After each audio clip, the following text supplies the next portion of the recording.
Hello and welcome back everyone to another episode of Free Kick, the Fantasy W podcast.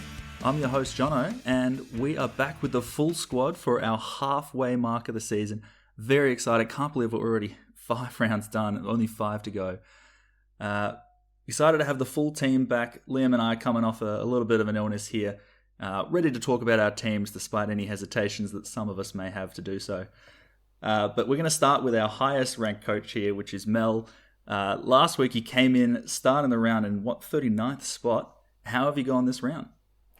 Yeah, so I've fallen. It was 31st actually. Fallen from 31st to 73rd, and you and I have done a little switcheroo there. But I'm only 8 spots behind you, so watch out. Yeah, so I got actually a pretty decent score. It feels small in comparison to everyone else's because we've had some huge ones again this week. But I got 1,211. Round rank of 596. Oh, just goes to show you 1200s is ranked in the 600s. Overall rank of 73rd. So I'm maintaining my top 100 spot for yet another week. You have a bit of a spoiler alert there for Jono's result. Oh shit, sorry Jono. No, you're all good, you're all good. The standard is actually so high this season. I can't believe that a score over 1200 is, outside the top 500 for the round. I think last season, if you scored in the 1200s, that was essentially the score that would get us into the top 100. So very, very impressive scoring. Will, how about yourself? How have you gone this round? Yeah, disappointing round. I really struggled as a result of not having either of the two big Adelaide midfielders who we'll talk a bit about later. But I scored 1,126 for a round rank of 1,357, which pushes me back outside the top 500 to 564th. So all my slow incremental creeping up on the top 100, all that work has been undone in one round. So great stuff. Yeah, no, I'm looking forward to hearing about your negative threes this week because I think it's a pretty easy choice for you. Absolutely. The only thing that's got me over the line this week in terms of being happy is it's been a very, very good week to be a Cat supporter, and I'll leave it at that. Woohoo! and Will, the Cats, are they one of the 6 or 7 teams that you support notionally? They're right at the top of the pile, Liam. But yeah, It's a suspiciously big pile. I just love the game, Liam. You know me. But this week was all about Geelong. Big win for the women's team. And then, of course, the premiership in the men's, which I was very happy to be at. So this week I'm right on the Cats bandwagon. Yeah, absolutely. Liam, how about yourself? How have you gone this week?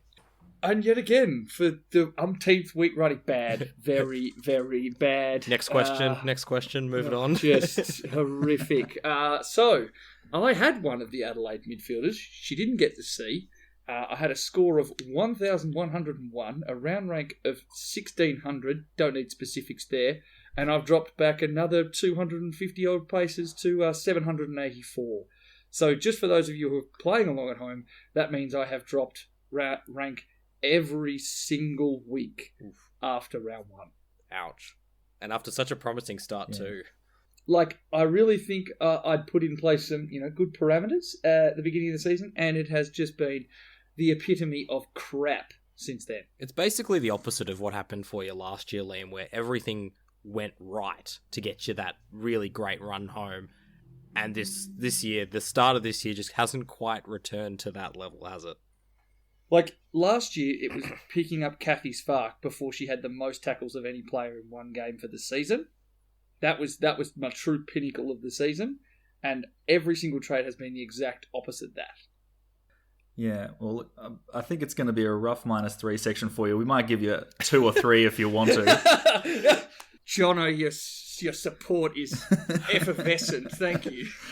He's just like, well, bad luck, Liam. Yeah, he tries his best. Tough shit, Liam. Well done. Look, going from that, we might jump into the free kickers team, which has scored the lowest of all of our teams by a fair margin. 1,028 for a round rank of 2,133 and an overall rank of 1,666. And I think a lot of that comes down to a very rough captain score from Tilly Lucas-Rod. So not the greatest effort there. But on the plus side, Tara Bohanna, who has been the bane of the existence of that team for, 4 rounds to start the season, has come out with a 98. So happy days. I must have had a premonition because we didn't have many other options. I was like, you know what? I'll just chuck her back on the field because, she's one of our girls, really great player, regardless of her fantasy scoring, and it paid off this week by some miracle, so I'll take that. I love how you're saying that they were last by a large margin. They weren't that far behind me, like less than 80 points behind me. But what's really interesting is that my round rank was 1,612, and the round rank of the free kickers is 2,100, which says that there's still a lot of coaches within that kind of 80-point bracket. Absolutely. And a lot below it, because there's about 3,070 active accounts that actually seem to be playing. Yeah, loving it. Yeah. Still doing okay when you consider that. What about you, Jono? Well, I've saved the best for last here, is how I'll say it. I've had a very, very good round. It's been a 1,322, so round rank of 27 and bumping me from outside the top 100 straight up to 65th, which I'm very, very happy about. And if we can jump straight from there into our plus or minus threes, I absolutely have one person to thank for that, and that is Ebony Marinoff, who has put up a 148, doubling to 296, which is just epic. Absolutely epic. That's basically the difference between your team and mine, that one score, which is crazy. Yeah, no, it's huge. It's almost the difference between my team and the free kickers, if I'm honest. I think it's only about 40 points off, so carrying me so hard there. But on the other end of things, I didn't have too many minus threes to pull from, but I think Ellie McKenzie with a 44 was a bit disappointing. I think she made her break even, but a 44 is not what I was hoping for. How about yourself, Will? Just quickly on Ellie McKenzie, Mel and I were at this game watching it, tracking every single stat that she got in that last quarter because she had a break even of 40, and the last disposal of the game was her getting a mark and then a kick to go from 38 up to 44, and Mel and I cheered that like nothing else. It looked like Richmond fans. It's literally in the last 5 seconds of the game, and we're like, yes.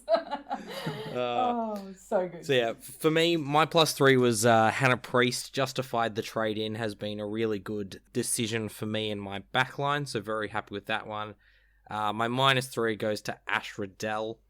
Yeah, 59 from your captain in a week where other captaincy choices have nearly scored you 300 just isn't going to cut it. So she's been a bit of a disappointment for me this season, Riddell. I was tossing up between her and Hatchard pre-season. Decided to go a bit different with Riddell, and it has most definitely cost me. So, unfortunately, Ash is getting the -3 for me this week, and if she doesn't get a big score against Sydney this week, she might even be getting the chop. Ooh, putting some stakes on the line here. I love it. Mel, how about yourself? What's your +3s and -3s this week? Yeah, so I went +3 to Britton, who's one of the rookies I brought in last week to get some extra cash gen on my bench, taking out Paige Shepherd, who scored 16, and putting in Britton, who was a bit of a risk given she hasn't played. I think this was her second game, and I was the only person in the top 100 to bring her in. I could see on the stats, but very excited that she paid off for me and made me $4,000 or so. And -3 goes to Swanson, because I, much like Liam, keep having these things where I trade in a player only for them to keep losing me money. Because I had traded in White before to ride her through some money loss, and then I traded her out to cop that loss and traded in Swanson, who's lost more money. So great score from her, but I'm just a little bit annoyed with this my cash gen plans going backwards with the midfielders. Yeah, I don't think you're alone there with Swanson, because she was pretty popular pickup this week for a few teams, so unfortunate there. Yeah. Surprising to give your +3 to a player on your bench. I think that's pretty much unheard of. No, I was just pleasantly surprised. I had low expectations, and she did really well. So it was actually funny watching the Derby as a Freo supporter, but having 3 West Coast players in my team. As much as obviously I wanted Freo to win, I actually really I was watching West Coast the whole time intently. I wanted the ball in their hands. And I was like, oh, this is a weird dynamic. Yeah. Liam, last but not least, who are your plus threes and minus threes this week? So, +3, pretty easy. It's Anne Hatchard in the rain, in the long sleeves, just pumping out, another great score. Bailey put out a stat on Twitter that she's been in the top 10 scorers every week, and I've given the nickname in the captain's article at this point. She is the Rock. She's Anne the Rock Hatchard because she is absurdly consistent. And so I really can't fault her as my M1. Now, I've written down on my little run sheet that -3 is Emily Peace, but it's actually me. Like, I am by far and away the biggest -3 with my team because I've continued a run of trading out the wrong rookie every single week. I traded out Fleming, who scored 88, for Ham, who scored 68. I traded out Dowrick to bring in Pease, and Dowrick scored a 69 with a 3-round average of 86, and Pease has scored 84 points combined over the last 2 weeks. And then I traded Paige Scott instead of Roberts, and so I again lost 15 points. So I am just the master of my own demise. I am the failure. I am the -3. I am Liam the -3 Tomlinson at this stage. Oh, mate, that hurts. To lose, I thought Derek was going to be the epitome of your pain, but you've really kept it going this week. Yeah, I can't believe you've actually managed to back that up. Like, I thought that was for sure going to be the low point for you, Liam, and I'm very sorry to hear that it's not.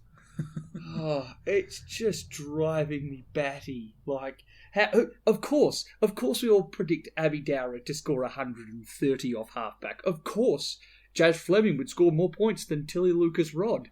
We all saw that one coming, didn't we? Well, not to stick the screwdriver in and twist it a little bit, but what's but you're trade out Fleming against Sydney. I'm just curious. What was the logic? It was predominantly cash related. I saw Ham as Sydney's leading scorer in every game she's played in, and I didn't see any reason that was going to change. Now, was Fleming the player to necessarily trade out? No, but her scoring had been inconsistent throughout the season, and she'd been beaten in scoring most weeks by Tam Smith. So that was my reason for doing it. I don't think that's necessarily beyond the realms of like what is normal to do at this stage of the season, which is to prioritise players who have more cash to take them up to better players, and I saw Ham as the better player. A rough round for you, but the beauty of the halfway mark of the season is that what's ever been done so far can be undone in the back half. We got a whole another half ahead of us, and I'm backing you in to recover. I would have thought from this point last season, round 5 to round 10, I reckon you would have come in a good 200 spots from well outside the 100 to come third, so... Oh, I love the flat attempt at flattery, Jono, but I was not ranked in the 200s at this time of last year. I was very much in the 100s. I don't think any of us were in the 100 at round 5. I think it was around round 6 or 7 that we moved in. I moved in when people didn't captain Ebony Marinoff, and they traded in Anne Hatchard. So this round 5 last year. Okay. But we digress. Speaking of the 100... we had the 100th marker moving out 1,256 points. That's what you needed to maintain par in the top 100, which is a very, very high scoring round and a lot higher than it usually is. I think this was potentially a round that the top 100 moved further ahead. Overall first is still Timmy Tarantula backing it up again, now reaching up to 6,015 total points for the season, which is very, very strong scores. And finally, congratulations to Mike, whose team Dons won the round with a 1,374, which is just mammoth. I presume that is on the back of a Marinoff captaincy again, because you'd be hard-pressed to find a full team that's able to score anywhere close to that. Let's jump into our line-by-lines, and I think this time we're mainly going to be starting to look at our upgrade options. We'll chuck onto the rookies later, just on the basis that there's probably a bit more emphasis now on getting these upgrades right. This is probably the last round that you can bring in rookies that'll actually make cash, because beyond this point, it's going to be a bit of a challenge. We'll talk about those a little bit later. But starting in defense, there are a clear top three that we've talked about before with Schleicher, Carney, and Randall. I want to hear from you three. Who would you think is the pick of these choices? So, Will, I might start with you. Anyone priced in that 80 to 100k bracket, who do you think you would take? So the one I'm going to start with is Hannah Priest, because she's the one that I did take. I think that on the virtue that she's one of the cheapest of the lot thanks to that poor start, I think she's got the most upside. 2 good scores in a row means that you're probably still getting a bit of value out of her, and it's a fairly fantasy-friendly role in that St Kilda backline. I think she's the pick for me. Interesting you say she's one of the lowest priced there, because based on price changes from this week, she's made another $5,500 or so, and the person I was going to recommend, Lauren Butler, has lost another $1,300, unfortunately for me. So they're actually within a couple of grand now of each other. And much like you going with Priest because you have her, I would have recommended Butler because I have her. Unfortunately, now she doesn't have that great break-even to price-out ratio, so she's maybe not as attractive. But I do think that she's a fairly consistently scoring player, and she's quite lowly owned. She's lost a little bit of money recently, so someone could jump on her this week, but you'd want to be holding her until the end, hoping that she goes up even further, because she's not going to be making you any money, most likely, unless she has an awesome few weeks. So I'm going to jump on board with Will, and I'm going to say that the option is Hannah Priest. And I think the big thing that we've got with Hannah Priest is we know why her scoring has increased. Bianca Jacobson had been playing the role as the prime distributor from the St Kilda defence, but with injuries to key position-sized players in defence, Bianca Jacobson has now shifted to a more key position role, and Hannah Priest has gone back to her fully distributive role that she played in Season 6. Now, we liked her as a top 5 defender at the beginning of the season because we knew she could do that even without midfield time, and there was talk of some midfield time. That doesn't seem to have eventuated, but she's now got a low break-even because of a terrible roll, rounds 1 through 3, and we've now seen 2 high scores in 2 weeks. I think just based on that fact alone, and that we can understand exactly why her scoring has changed, and the structural change is not something that, Bianca Jacobson's not going to go back to a prime distributor role if she's playing a more key position role because the injuries are all ACLs. So I think Hannah Priest is probably the one that I like the most. And then I think second is the player, and I'm going to jump on the same bandwagon here. I really like Eileen Gilroy. Priest 1, Gilroy 2. Do you think Gilroy has topped out as much money as she's going to make? Like, is she just going to is she one that you would bring in for the hope that she's going to earn you more money, or is she one that you're bringing in for her consistent scoring for the next 5 rounds as someone you would keep until the end? I'd say you're bringing in Gilroy to keep until the end. And let's say you're trying to upgrade an Eastman, which I think will be a popular trade this week, given her extremely high ownership in the top 100. It might be a question of who do you think will score the most points? If there's a bracket where we could say, 65 to 70, there's going to be a number of players in there. Then you start to think about both whom they're playing and then also their ownership. Both Priest and Gilroy sit under 4% ownership, which is massive. I think the one that we haven't talked about here, who I think is the best fantasy scorer of the lot, but the reason we haven't talked about her is because she's clearly the most expensive, is Katie Lynch. 92 last round, been very consistent. If you can upgrade to her, I think she's one that you'd be fairly comfortable saying is likely to be in that top 5. But again, bit more expensive, makes it a bit hard to get to, so you can probably get better value out of some of the other ones. I think because she had that 50 in the wet a couple of weeks ago, that's kept her under the 100k mark, but she is very, very much going to jump over that very soon. Only has a break even of 57, so to me that's a very good option as well. I would almost be confident saying that she's a lock for me to be the number 4 defender, behind the 3 that we mentioned earlier in Carney, Randall, and Schleicher.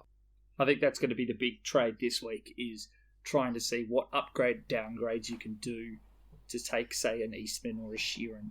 Whether or not it's to a Lynch or it's to a Priest, a Gilroy, another one near around about the same price is in Gab Pound, who we also see as someone who, at the beginning of the season, is a top 5 defender and has done it in the past.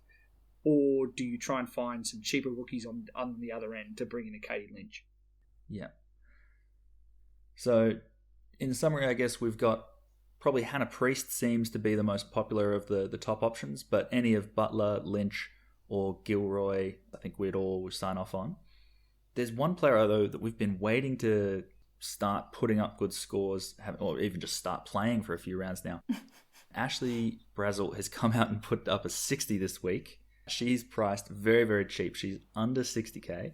Is now the time that we jump on? Yes. Can we move on to the next question now, please? That'd be great. Well, yeah. You save 10k if you go down from an Eastman. My question is it important enough that you would jeopardize what you do with the other two trades? I think that if you don't do it this week, your last chance is next week. She probably won't rise too much in another week, provided she doesn't score a massive 100. So I think next week's probably your last chance, assuming that Eastman can probably, or Sheeran as well, can just add that little bit more. That's a sideways that you'd probably be fairly comfortable with. Beyond that, I think you've probably missed the boat. Well, Will, can I ask, what do you think she's going to average for the rest of the season? I think an average in the mid-50s is probably pretty fair. I think that the forward role, unfortunately, is a bit more variable than the defensive role that we're used to with her. But the advantage that Brazel has is that she is being used much more as that link player. So she's the one that they're looking to get the ball on that half-forward line, take the marks and move it inside 50. She's a really good kick. So I think that the role isn't a bad one for a forward. It's just a matter of it coming together on the day. So I think an average of around that 55 mark is probably fair. And I think for the price that she's at right now, you'd absolutely take that. And it would probably be fairly comfortable sitting that at your D5 at the end of the season. I'm interested that you say 50 to 55 because I've looked at Collingwood's fixture and I don't think they play a top 8 team until, North Melbourne in one of the final 2 rounds. They've got a pretty easy fixture. I would have thought a Collingwood forward could potentially go higher than that. I think they can. I'm going conservative because that forward role's a role where you can play a really, really good game and still score a 40. Because you can just get a few hit-up marks, maybe kick a goal or 2, look fantastic, but you just don't necessarily need to do too much. I think you're absolutely right. I think that the ceiling is there to go 60 plus. I'm just going to temper expectations a bit by saying mid-50s, just in case, there are a few lower scores in there, just because she's not used as much or whatever the case may be. Maybe it's a wetter day, something like that. I think the thing to add here is that as much as you say that she hasn't got a top 8 side, some of the sides she's going up against in the final 5 rounds are relatively restrictive. I'd say that there's about 2.5 good matchups to come out of the last 5 rounds. So it's not like slam dunk. Even for the forward role, it's more from a fantasy defensive role. There's going to be some tougher matchups. Yeah, I think especially with North and Brisbane to finish, you might be looking to get her in, make the money there is to be made, and then get out with a couple of rounds to go. Yeah, so a stepping stone option. Good to know. We might move on to the midfielders because I think we have got potentially the biggest decision we're going to make this season coming up. And that is to Bowers or not to Bowers. We've finally had Kiara Bowers put up a worthy score. She's lost something like 41,000 so far this season, but she's finally got a break even that's achievable. So, Mel, I'm going to ask you, because it's your team namesake, are we bringing in Kiara Bowers this week? A lot of people have money left in the bank from last week because they saved about 30 grand or so. And I imagine out of all of the players they'll be putting that to, given that she's still quite highly priced, but she's well below a Mariner for a Hatchard. If you were going to do a big midfielder upgrade, you'd probably be getting her out of those 3. If you don't, because you've probably already got 1 or 2 of them. If you're shuffling around any extra money and making sacrifices of other players that you still like to put Bowers in your team, I'd be saying no, because Freo are getting better, but they're still not an elite team this season. She's not worth the risk of sacrificing other slots in your team. But if you've got that cash handy and you're looking for a big mid upgrade, then yeah, I reckon grab her. I want to throw that in there. To Bowers or not to Bowers? My answer to that is possibly no. She's still got a break even of 105. We know very easily Bowers could do that. But her next 3 matchups are Adelaide, Melbourne, and Collingwood. So she's got a really tough lineup coming up. And the reason she managed to score big this week against the Eagles is she was starting to get those possessions we haven't seen. Still got 18 tackles, fantastic. But as we've talked a bit about in previous weeks, if you're getting 18 tackles but less than 10 disposals, it's not equating to those big scores that we're used to. And so I reckon Bowers is probably actually a reasonable chance to drop price again this week against Adelaide. The matchups are really bad. I think that's the big thing. Like, you're bringing in Turbo because you think she can go back to hitting those 120 scores. But if you look at who she's actually got to play, she's really going to have a tough time against Adelaide scoring well. She's only averaged 105, 106 against them across her career. I mean, that's what her break even is.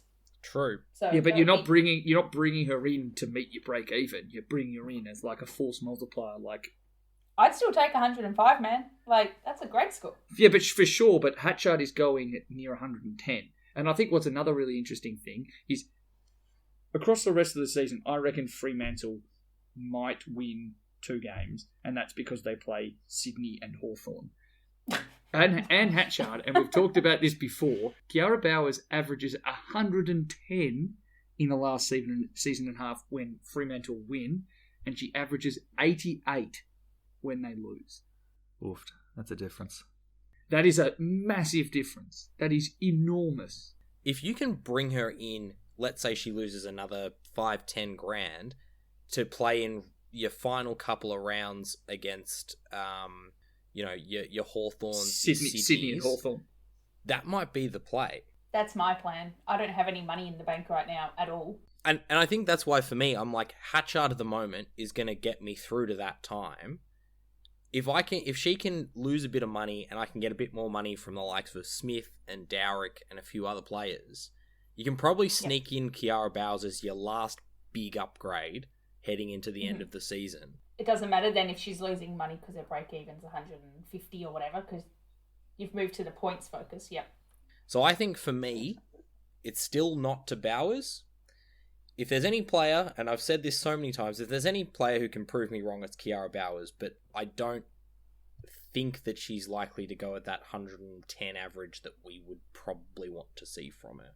See, the unfortunate thing for you here, Will, is that I actually agree with you, and I've been the kiss of death for the last 3 weeks. No, don't worry, Liam. You and I have been kiss of death together because both of us have consistently traded out the wrong players. Stop making out, guys. You're just kissing each other with your death curse. The kissing cousins over here. All right. So if we're not trading in Kiara Bowers, then you've mentioned Hatchard and Marinoff. If you can afford them, do it. Obvious choices. Let's say you can't afford them, right? Where else are we going?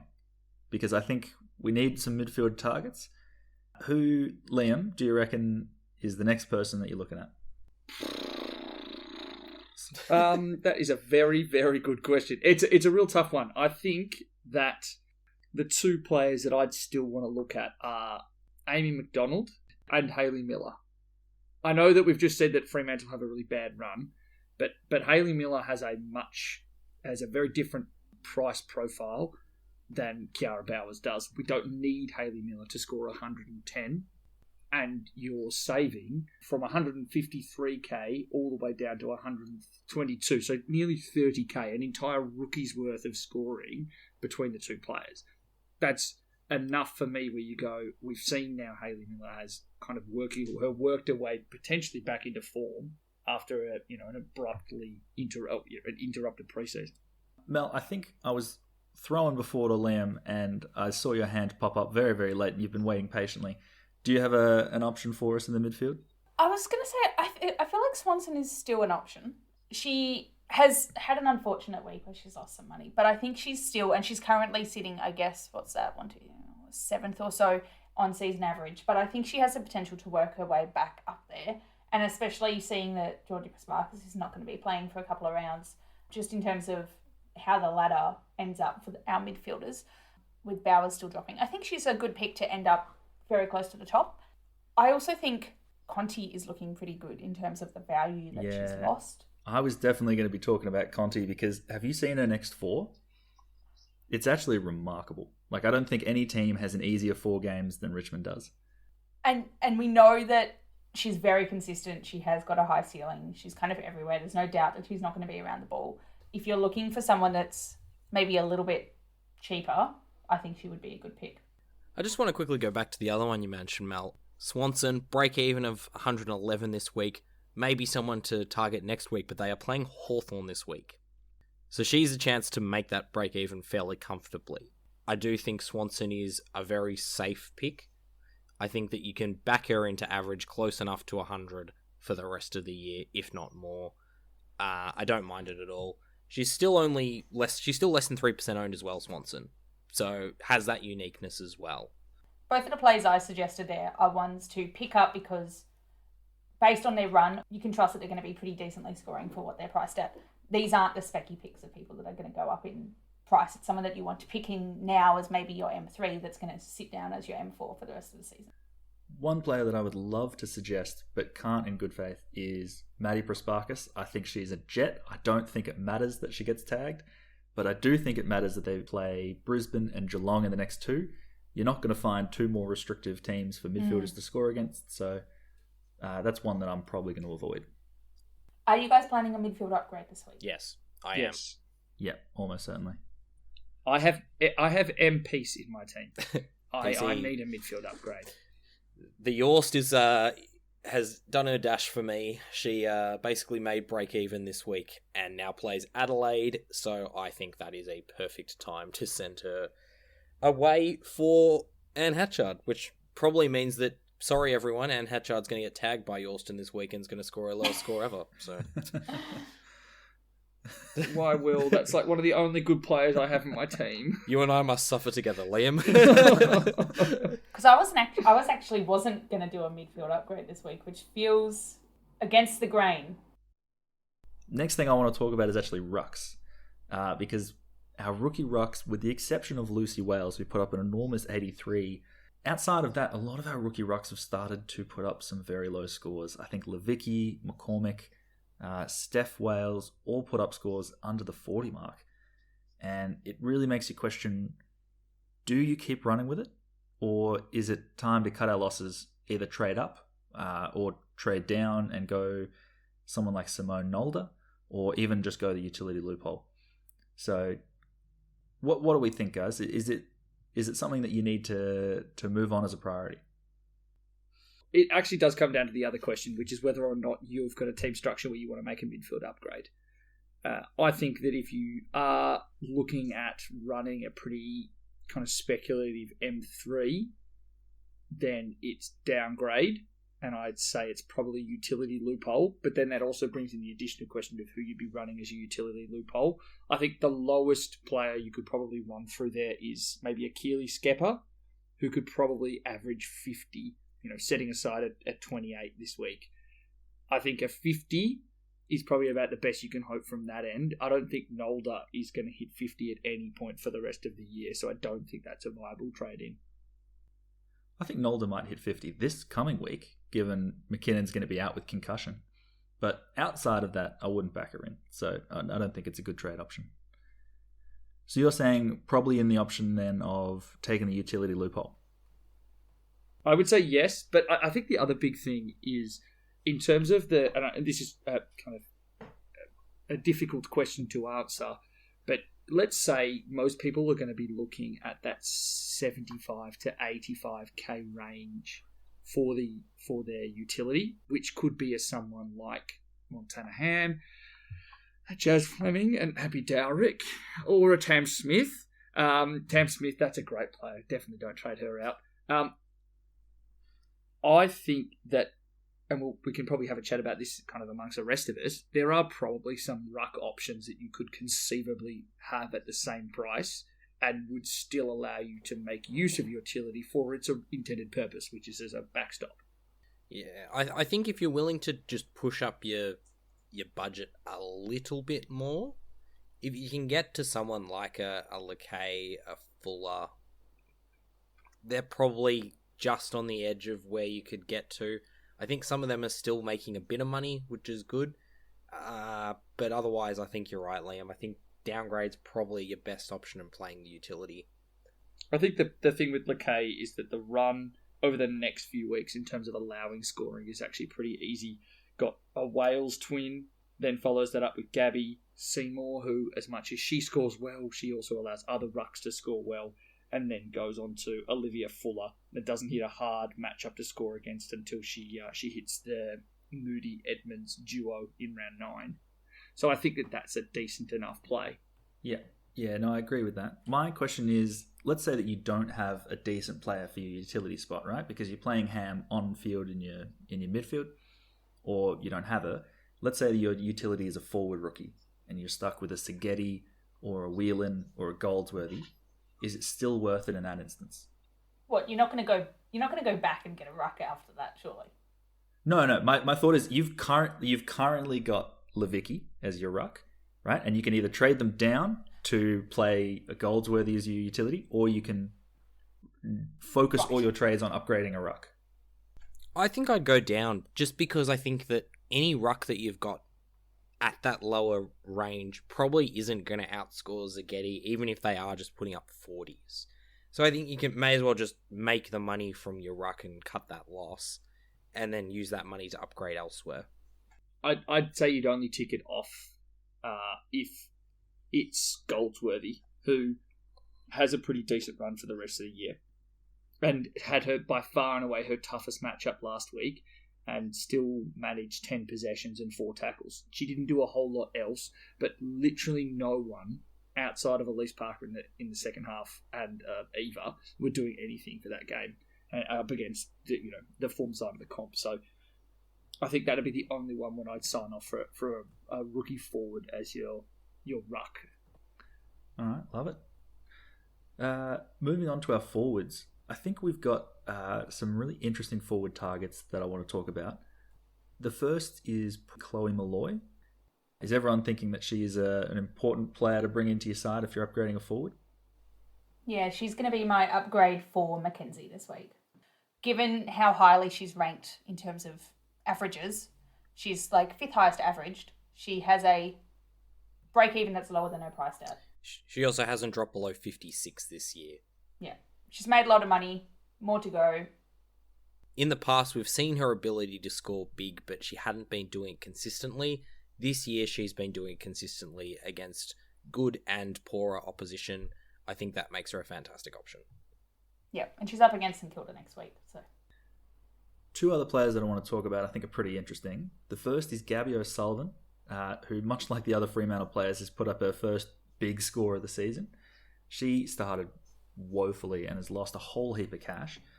So she's one player to bring in. The other one is Caitlin Ashmore, who has started the season flying, was tagged out last week against the Swans to her lowest score of the season. But both of them seem to me to be pressing to kind of push into that Sweet 16 top 5 forwards. If you had to choose between those two, who would it be? my caution with O'Sullivan is Freo's lineup coming up is not looking fantastic, and I'm concerned that she might not have as many opportunities to get around the ball as an Ashmore. Yeah, to me O'Sullivan kind of fits into the same sort of areas that we were talking about with Bowers, where they've got a tough matchup in the next few weeks, but a very easy last two games. She could conceivably keep losing money. I think her break-even's still very, very high. She could be a player that could very easily drop down to around about mid-80 to low 80,000 and be a really nice upgrade right at the end of the season.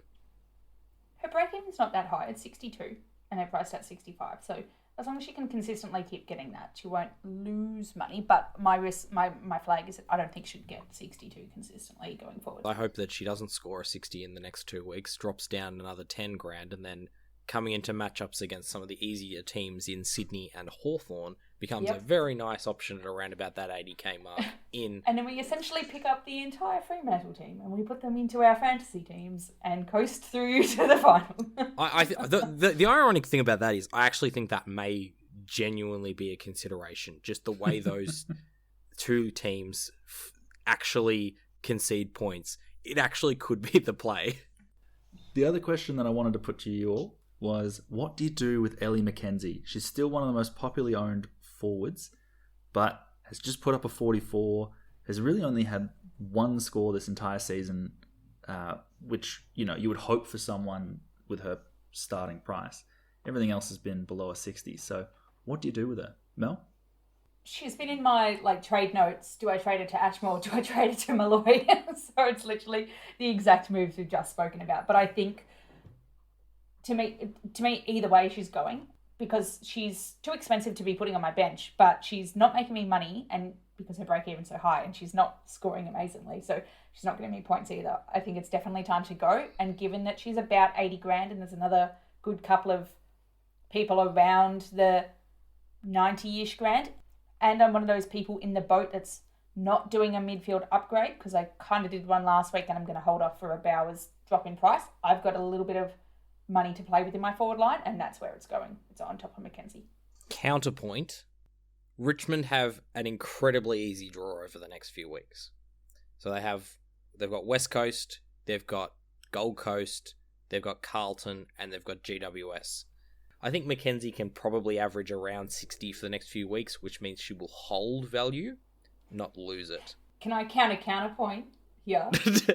Given how we've seen that she plays, she's always kind of a couple metres behind the ball. She's running around and she's there, but she's not doing the tackles necessarily. And if Richmond, like you said, are up for an easy couple of weeks, there's a good chance that she can continue to play just outside that ball and reduces her touches even more, potentially. I don't see her, if Richmond are going to do well, I see that being an inverse for her scoring, potentially, and therefore not getting the 40, whatever her new break even will be, somewhere around there, and therefore dropping off in price. So I know you're saying that she's not a pressing swap out, but if I was keeping her, I might consider benching or downgrading, getting that money to put on top of a midfielder for an upgrade. If she's playing off the contest, I would have thought a game that they're cruising is the one where it's going to be less contested. The ball's going to get outside. And the most obvious example we've seen of that was when they played Hawthorn this season. And she put up her best score by about 20 points.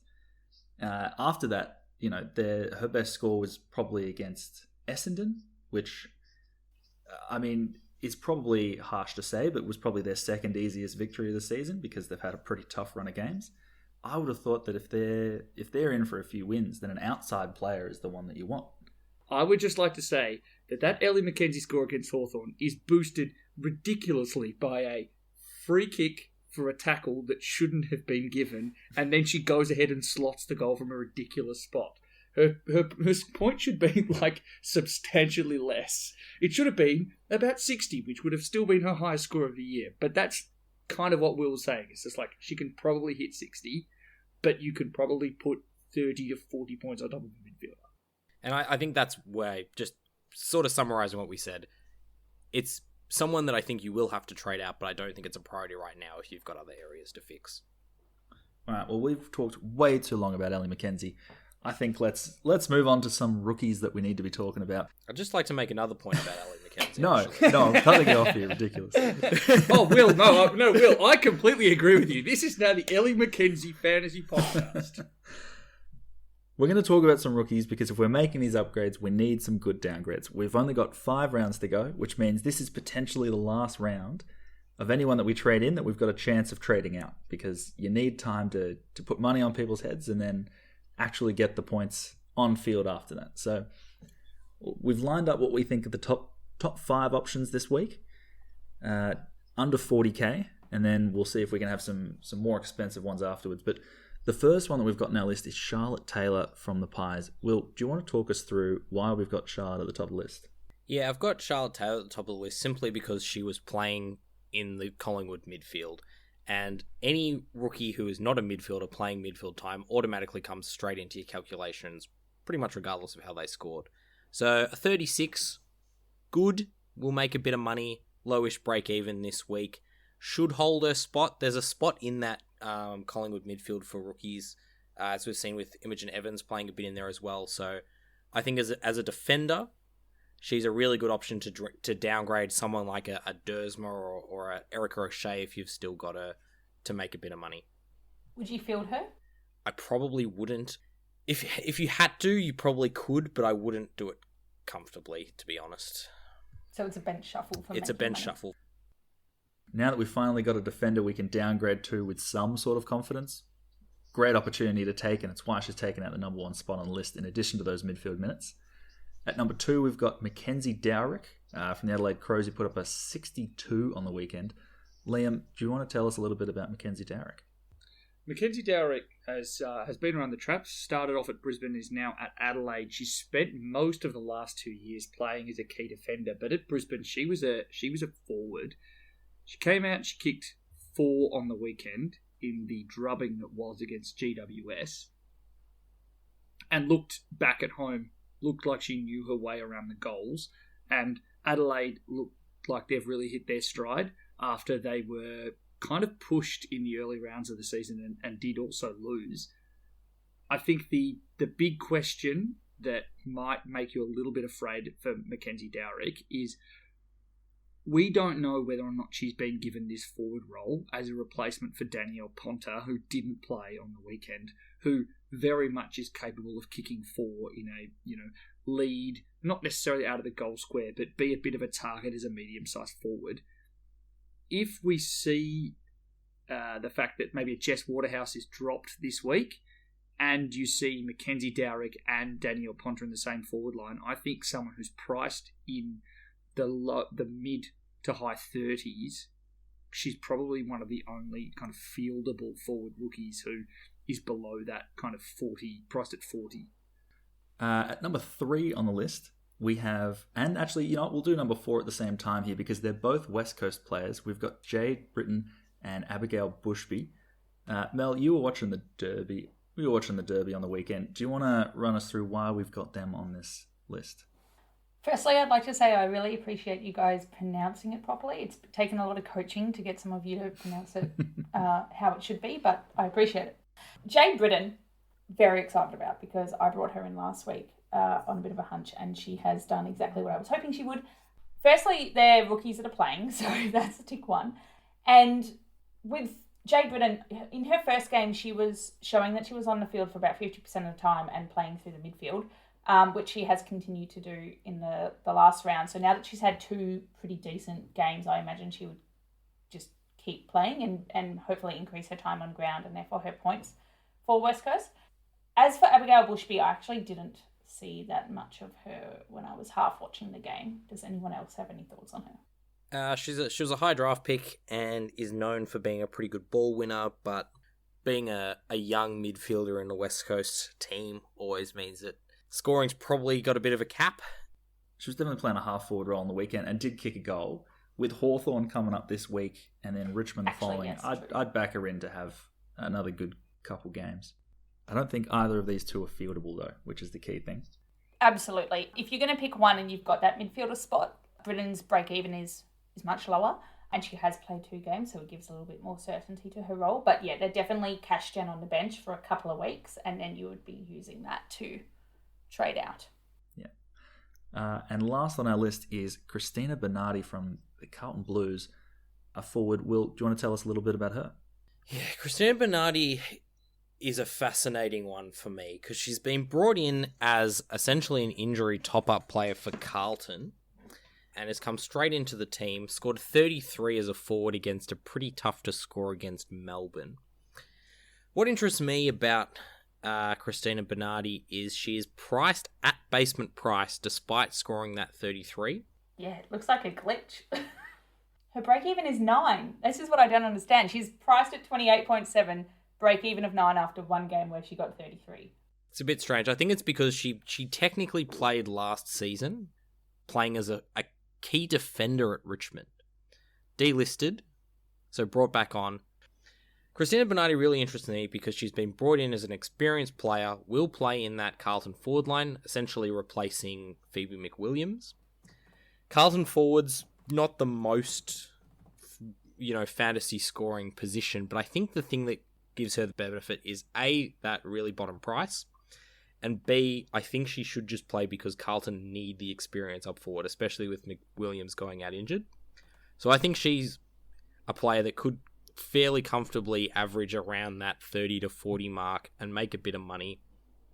and we do know that in the past, it's still a while back in her career history, but she has had a season where she's averaged high 50s. So she does have that in her to play. Like, she averaged 58 at Collingwood when Collingwood weren't a fantastic team in Season 2.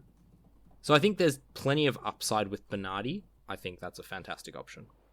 I like her, and because I've still got Segedi, and I know there's a lot of forward rookies that people will still have either on their bench or on their field that have made it, they're up about that 50 grand price, but they're not likely to be going much higher. I'm taking the opportunity to grab this essentially basement price person that's going to do much better, you would hope, to make myself about 20 grand and trade out Segedi, who has been on my bench but is not really doing that great going forward as cash gen. Just one final thing. I know that we said under 40k, but there is a midfielder at Carlton who's for 40,700, and that's Lily Goss. Nothing spectacular on the scoring side. Has gone 34, 44, 35, but has played the last 3 games and has managed to score at a decent level in the VFLW in the past, if I can pull it up. She's gone at 71.5 points in the VFLW, so not exactly your worst option if you're trying to find a body who will play as a midfielder on your bench. Yep, no, I like it. I think those are probably our preferred options. There's a few others that debuted last week or had really big scores, but I don't think we're on board with them. So that's Janome Anderson, Emily Everest, not putting up the kind of scores you would want, even if they triple their scores. I don't want that on my field, so don't worry about them. You don't want 12. Shout out to Bailey, who was on the show last week, who fielded Janome Anderson for her 4 and still managed to, I think, beat all of us except for Jono. Yeah, that Adelaide Crows midfield he's got is a powerhouse, honestly. Talia Fellows put up a 62, which was fantastic, but her previous scores of 10 and 11, I don't want to touch that. I think that's 3 goals against Sydney that will never be repeated until we play Sydney again. So, great effort. Happy to leave that to the side. Brooke Plummer with a 35 in defense for Geelong, but I wouldn't be chasing it. I think the key position player is one that stresses us out a little bit, and Jess Waterhouse is one with Danielle Ponta coming back. We're expecting her to get dropped, so that's the concern there. The other one is Adelaide put up a monster score. Ball was consistently in the forward half. If you're only scoring a 43, that's it's probably not the ceiling of a player you want. So that's our concerns there. I think there's 2 players though that are a little bit more expensive, but I think might be worth trading in if you're looking for a bit more of an expensive rookie, if you can't quite make your upgrades but you want to get someone to play on field, and that's Cynthia Hamilton and Amy Whelan, both Swans players. Cynthia Hamilton is a very interesting case. Sydney decided for some reason to put their ruck, Ali Morfitt, into the forward line for the majority of that game and bring Hamilton into the middle of the ground. And it's very interesting to see her rucking. Brought a lot of energy around the ball. We know she's a very, very good midfielder. So I think her 82 from the weekend is potentially indicative of what she can do going forward if they keep her in there. So very, very impressive. And the other one is Amy Whelan. Was out with an arm injury for a couple of weeks, but is now back and a very good midfielder, still very, very cheaply priced. And if you're willing to pay, I think 47k it is, then she, I think, is potentially a fieldable option if you need someone to come in. So I think those 2 are good options. We've got a whole host of rookies that I want to go through, and I want to get in 10 words or less, guys, because we are pushing for time already. Are we happy to move these players on? So we're going to start with you, Liam. Molly Eastman. Are we happy to move her on? Outside top 100, yes. Otherwise, wait. Will, Tamara Smith from the Hawks. Keep, unless you desperately need to move her to a premium. All right, Mel, Fremantle's Megan Kaufman. Keep if needed, because break even. Move on, otherwise, because she's made 37 grand. That's a lot more than 10 words. 10 words. Ridiculous. If I say them quickly, it doesn't matter how many there are. It was all hyphenated. Yeah. Jono, one for you. Keely Skepper. Yes, 28 slowed cash generation. Liam, Ella Roberts. Yes, matchup excellent this week against Hawthorn. Wait, the question is, are you happy to move them on? So no, don't move them on. Don't move her on. Right. Will, Imogen Evans. Hasn't been playing, so get rid of her. Great, easy one there. Mel, one of your favourites, Alex Ballard. Move on, playing Crows. Response. Hold playing Crows. Takes kick-ins. I'm going to go with Hannah Stewart at the Saints, 49. You can move her on. Liam, I've thrown this in mainly for sass here. Abby Darrick. F you, Jono. You are a bad host. Trade 2 weeks ago. Yeah. No, but for real here, Liam, Lauren Zaghetti. Lauren Zaghetti, if you're top 100, trade. All right. Will, Riley Wilcox. Consistently low, move her on. Great. Mel, Paige Scott. Yeah, move her on. Great. I'm going to jump with Indy Tarhow here. Hold if on field, trade if on bench. And Liam, Bridie Kennedy. Hold because almost no downgrade options. Great. Will, I think you still got Vicky Wall. No, I traded her, but hold, good matchup against Sydney. Great. And Mel, flip side of that, Sydney's Brenna Tarrant. 7% owned. Get rid of her. Erica O'Shea from North. Get rid of her. And Liam, finally, Jazz Fleming. F you, Jono. You are a bad host. Trade her 1 week ago. Trade her 1 week ago. Look, I had to deflate your ego a little bit here because we're coming into the one thing that you've done exceptionally well on the weekend, and that was your captain's call. Your top 4 captains have had an average of 120 last week, which is just absurd. Topped off, of course, by number 1 pick, Ebony Marinoff. You got to be happy with that. My question is, who is our number 1 captain option in round 6? It's going to be Anne Hatchard.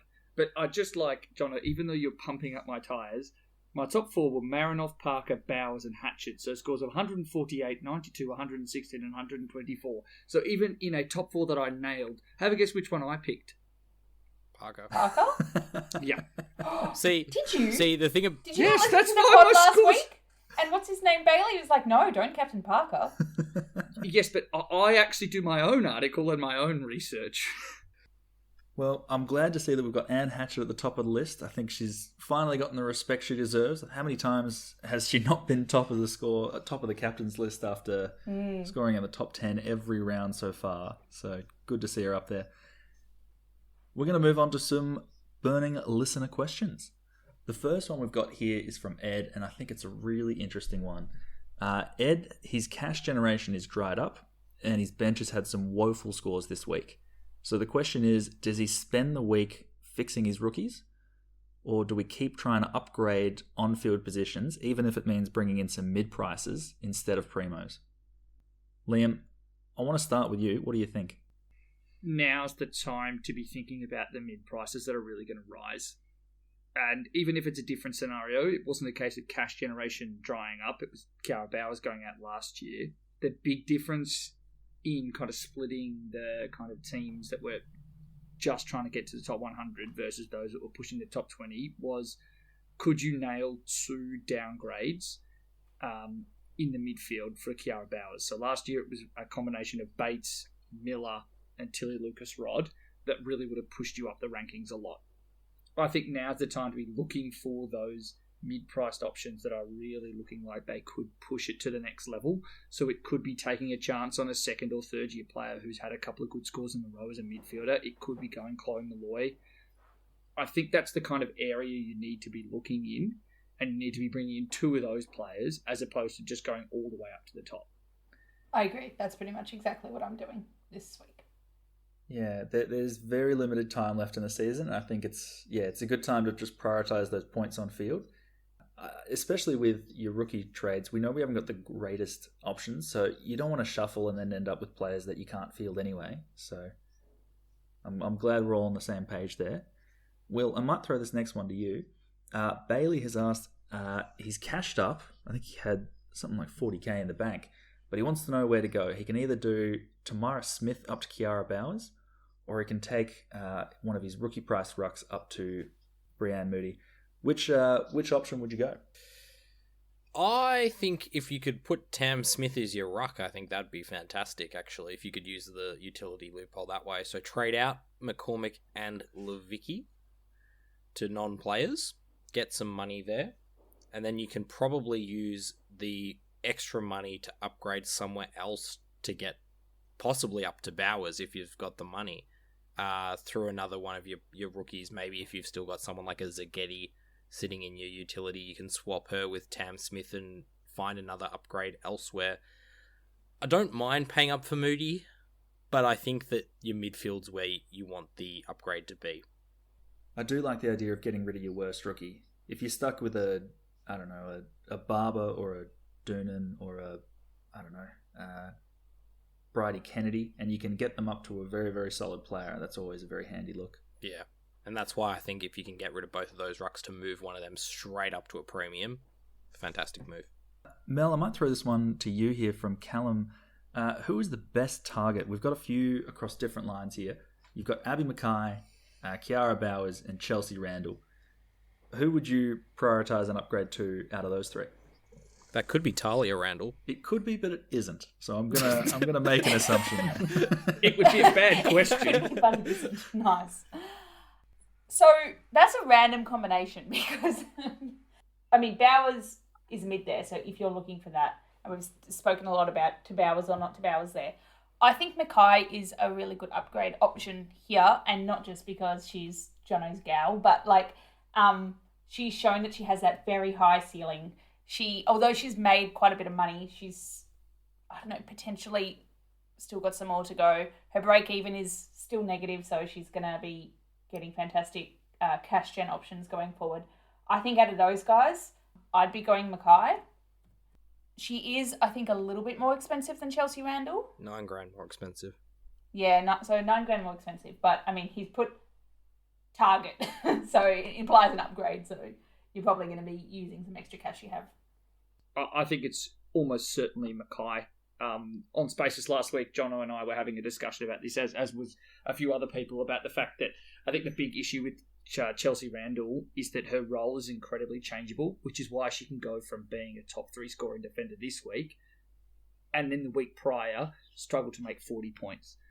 And it's because if she's thrown on a tag, she's reliant upon the person she's tagging to get her towards the ball, versus when she's a forward, sometimes she's the dump kick mark taker when the defenders are trying to get it, opposition defenders are trying to get it out.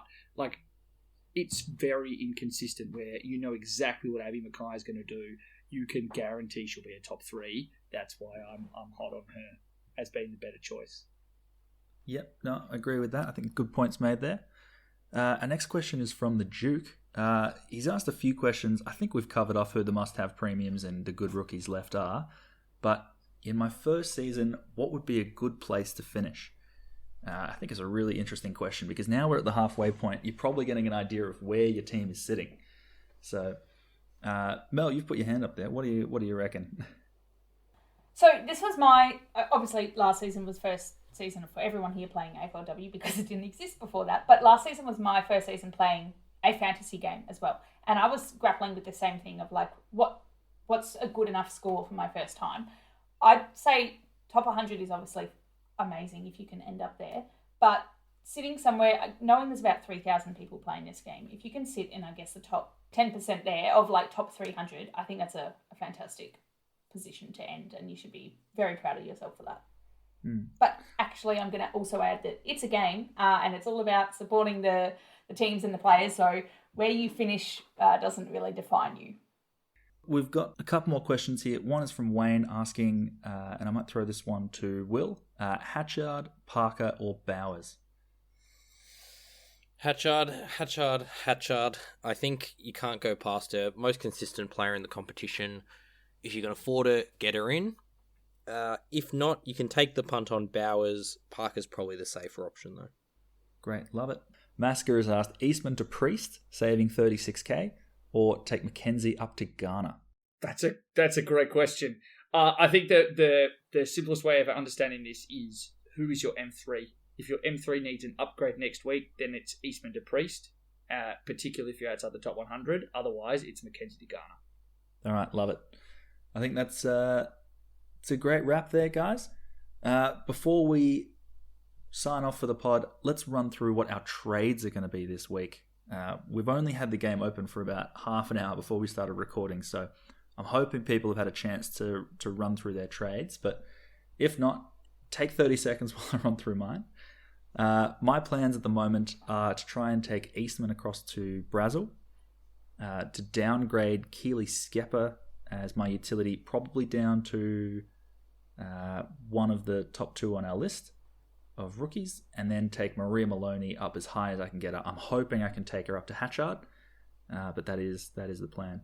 So who would be your utility there? A rookie? No, I would. Whoever I traded in, I would make sure they're back on the bench, and I'd keep Montana Ham as my utility. But that's the plan at the moment. I'm going to have a look to see who looks ready with their trades, and it looks like it's Will. He looks comfortable. So, Will, what are you doing this week? I am doing 2 downgrades. I am similarly trading out Keely Skepper, and I'm putting Christina Bernardi on my utility. I'm going to bring in Charlotte Taylor, I think, too good an opportunity to miss out on a midfield playing defender rookie. And that gets me the money to move the Yorst all the way up to Hatchard. Love it. Love to see it. Mel, how are you doing with your trades this week? Kind of run through them already, but I'm going to go Eastman pretty much across to Brazil, similarly to you. Mackenzie up to Malloy, and then another forward shuffle, which is Seghetti down to Bernardi, which leaves me with 18 grand in the bank for next week, hoping to do a bit of a mid upgrade, because this is really just defenders and forwards this week. Very nice. Love to see it. Liam, sign us off. What have you got this week? I am similarly planning to go Eastman to Brazil, Cambridge McCormick down to Fleur Davies, which means that I'll be running Keely Skepper as my utility ruck, and then upgrading Emily Peace to, at the moment, Hayley Miller. Ooh, interesting. Woohoo! Yes, the Miller. Yeah, I like that play. Love it. Interesting one. All right, that'll do us this week. Great pod, everyone. If you want to follow us on any of our socials, you can find us at FreeKickWPod on Twitter, Instagram, and Facebook. I'm on Twitter at OddsandSteven. I'm on Twitter at LMTom1. I'm on Twitter and Insta as HiMelD. And I'm on Twitter at LeninaEffectFKW. Liam, any warning this week? Even better, yeah, we're going to have all of the Saturday teams by the time we actually get locked out for the first time since round 1. It's going to be wild. No, very excited for it. Good luck for the second half of the season, everyone. See ya. Bye.